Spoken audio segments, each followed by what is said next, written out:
guys, welcome back to my channel. For those of you who are new, my name is Emmanuel, and today I'm going to be sharing a few tips on how you can get a job at big tech, alright? And I'm actually going to be sharing my tips based on my own experience working in companies in Nigeria, alright? So I know you may be watching from a different country. Don't worry, these tips, I'm sure, are going to work for you as well. So just, pick up your pen and paper and just get jotting.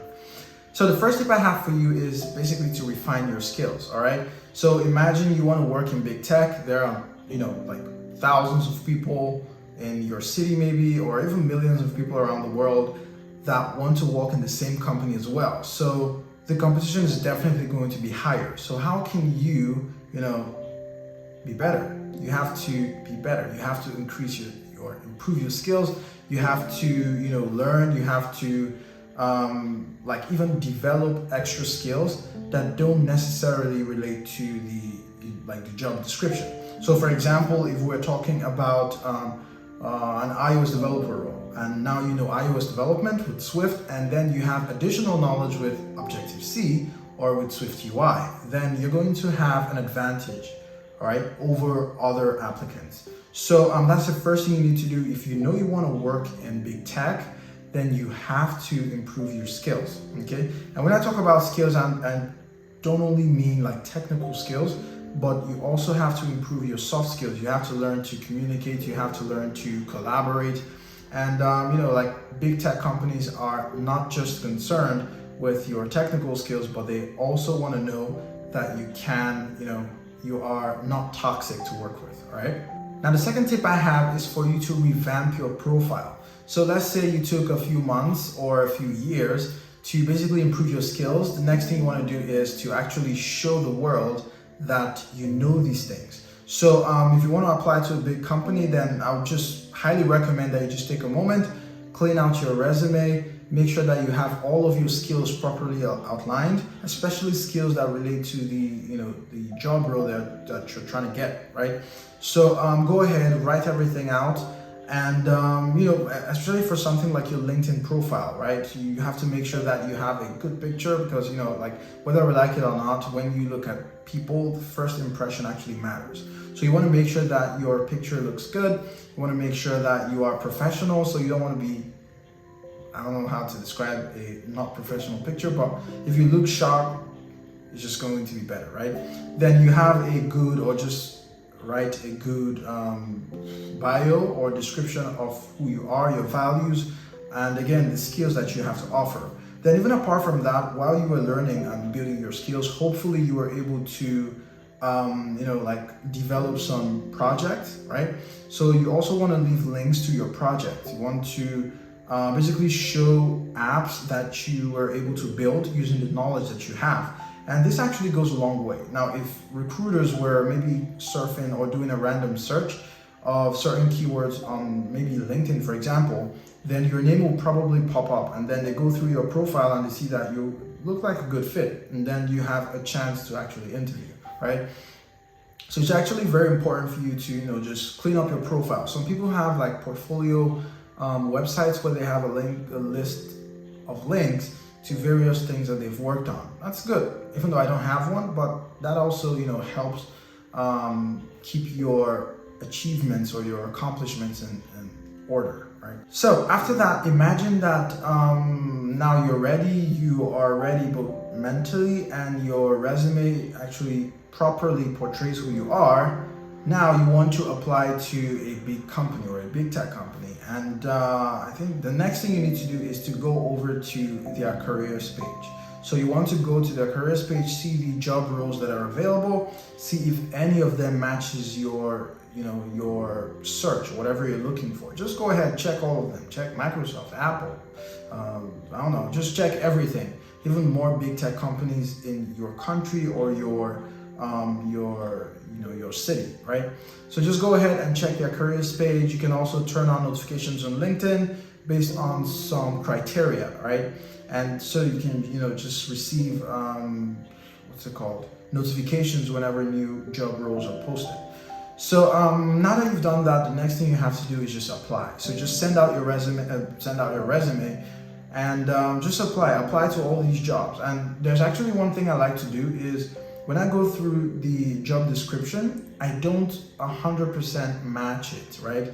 But I still send in my application because I believe that I probably match it like 80% or 70%. So I just go ahead and apply. Sometimes they're asking for, I remember I was trying to, when I was trying to look for a job, and they wrote like, I think 5+ years or 8 years of, what's it called?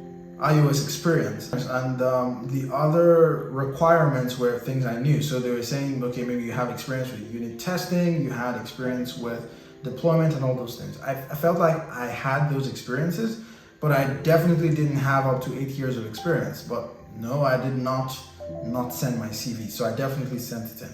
So this is the stage that you just have to apply. It's better I get rejected than I miss an opportunity that I could have gotten. So go ahead, send your resumes, and you probably get rejected. When you get rejected, that's cool. You move on to the next one, all right?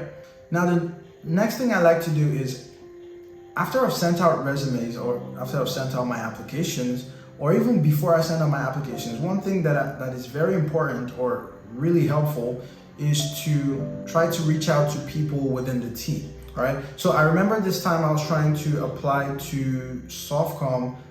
I forgot how many years ago, but I tried to apply and I knew that they got a lot of applications.